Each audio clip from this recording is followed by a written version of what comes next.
I am sorry for the delay, but the big day is Tuesday. Congresswoman is in. The Congresswoman is calling right now, and so I'm going to take this phone call. But Bob, if you want to hang around, by all means. So let's take the call and see if this works. Is this Congresswoman Elise Stefanik? It is. Is this Glenn? It certainly is. You see how we do things here? This is not the Sean Hannity show where you have to go through like 5 people. You just go right to the show. You were right on the air. I'm sure you're aware of that with calling Jeff and so forth. Well, first of all, Elise, Congresswoman Stefanik, it's an honor once again to speak to you. It's been almost about a year and a half since I spoke to you in the morning one time, I believe in January, right prior to to COVID and whatnot. And congratulations, one, on being married. I believe you were married after that. I can't remember now, but also on your recent pregnancy as well, Elise. Congratulations on that. Oh, thank you. We got married 4 years ago. Oh, my goodness. How time flies, Glenn. Oh, my goodness gracious. There's been a lot going on. There is a lot going on, and I don't know where to start. But obviously, the one thing I can say, also congratulations on the can we call it a promotion? I mean, you're the House Republican Conference Chairwoman, and congratulations on that as well. I know that was a lot of attention, replacing Ms. Cheney. But what say you about that? My goodness, Elise, you've been in Congress now for how many years? 8 years? This is my 7th year, so it's my 4th term, and I've had 4 elections in the general election, 5 including my first primary, and I'm really honored to have earned the support from my colleagues because you're elected by your fellow Republican members. But I think it's a real opportunity for the North Country to have a seat at the table at the highest levels. And that's what I've always tried to do, whether it's on my committees or whether it's my work with President Trump, very effectively advocating for the district.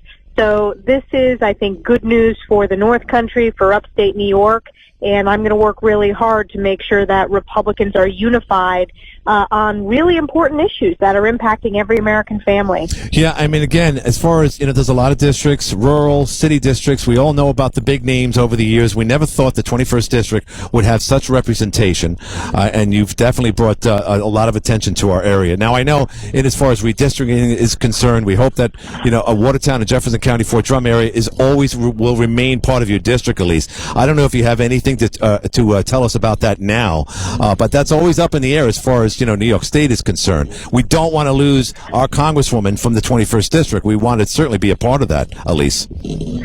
Well, certainly when it comes to redistricting, this is a really important story in New York State. A few years ago, there was a constitutional amendment on the ballot. So the voters in New York voted for a nonpartisan redistricting commission. Because Democrats in Albany have a supermajority, they're trying to take that away and write the lines in a partisan way. Governor Cuomo supports that as well. So this is a power grab from Democrats in Albany and downstate. The good news is that my district, which is the largest in New York State, it's only going to get bigger. So just based upon the population, which in New York State, unfortunately, because of our very challenging economic policies in the state, we've lost population. So New York is losing 1 seat, but that means that rural districts are going to get larger. So we'll wait to see how that plays out. But it's really important for voters to know that Governor Cuomo and Albany Democrats are trying to write the lines in a partisan way. And that's basically not listening to the voters in New York State who voted for a nonpartisan redistricting commission. Well, again, if that's the case, obviously, and hearing it from yourself, Elise, that's good. It's comforting news, and it doesn't surprise me. But one thing that you had mentioned, you haven't had the greatest relationship with our governor for good reason. By the way, you've been very critical of him, calling him, of course, the worst governor in the country. And I know you say that with severe conviction, because obviously what he's done, during COVID and taking a lot of credit for getting New York through it, and meanwhile 10 to 15,000 residents in our adult homes perished, and he didn't document that. So we all know about that. Not to mention his prowess around Albany and all the stories that have come up since. But now he's coming on real strong. And there are contenders, including Mr. Andrew Giuliani and others, Mr. Zeldin, and we wish them well. But are you surprised that the governor is back on his feet again? It looks like he's up and roaring and ready, rather, for a re-election again, Elise. I think it's a disgrace. I think it's unfortunately shows that the media has brushed a lot of this under the rug. Much of the media, and this is not every media outlet, but a lot of the mainstream media in New York State is part of the Albany cesspool. And this corruption, and it's not just the criminal offenses, but just the culture of corruption, the culture of utilizing taxpayer dollars for personal gain. This has been all done in plain sight for, decades at this point under Governor Cuomo's failed leadership. But the scandals are not going to go away, nor is the accountability. Despite the fact that the media is not talking about this, you don't see this in the newspaper on the front pages every day, whereas I think you would if it was a Republican governor for sure. Sure. He or she would have had to resign pretty quickly by now. But the governor is facing a federal investigation for the nursing home cover-up, for criminal obstruction of justice.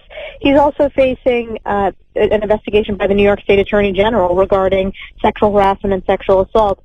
On top of this, the fact that he used taxpayer staff to help him both promote and write the book, pocketed $5 million while New Yorkers suffered during COVID, and this was at the same time as there was the nursing home cover-up.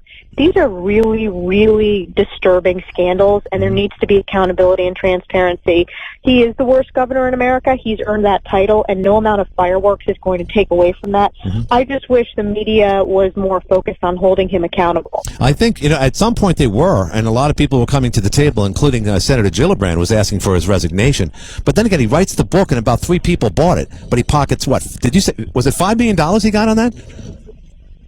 It was $5 million, yes. $5 million. And when it comes to Senator Gillibrand, she was the last Democrat in New York to finally come out and ask for his resignation. And she lost all credibility in terms of her leadership on combating sexual harassment and sexual abuse in the workplace. And it's really unbelievable that these Democrats just continue to appear at events with him. Yet they called once for his resignation, and then they don't want to talk about it anymore. It's just unbelievable, the manipulation and how they are. Of course, Gillibrand was the first one to say that if she became president of the United States, which obviously that didn't happen, that she would clean the Oval Office, making a remark, obviously, about our former president.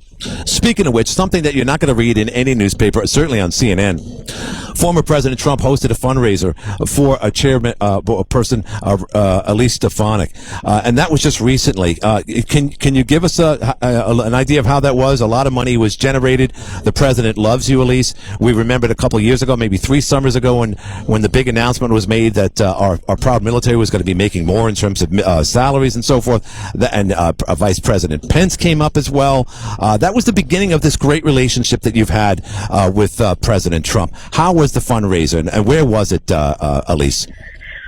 It was at Bedminster, which is where he's spending his time this summer. And I will tell you, President Trump is energized. He is paying very close attention to all the issues impacting every American, and he also stays on top of local and state politics. So it's funny you mentioned when he visited Fort Drum, he talked about that actually, and talked about how he remembered it very much, how important Fort Drum is. He asked how the community was doing. We talked a lot about the economic challenges that people are facing in this country when it comes to inflation. We talked about the border security issues on the southern border and how that's impacting Border Patrol, law enforcement officers in my district who are being transferred to the southern border. Yes. And we don't have the personnel we need on the northern border. So he is energized and he is engaged, and he will be an important partner as we work as Republicans to win in the midterms. And the reason why the fundraising is important is, as we experienced in the 21st Congressional District, the left and Hollywood are dumping millions and millions into these races across the country. And we need to fight back to get our message out there. And now, as the Republican Conference Chair, I also have to help my colleagues across the country as we work to gain back the majority. We're only 5 seats away from firing Nancy Pelosi. Yeah, so it was a great event. Constituents came down for it to New Jersey, and it was one of the few events the president's done for an individual elected official. It's fantastic. And by the way, you've done so much to help others, women, get into Congress as well this past year and before that, at least. There's not enough credit given to you for that, by the way.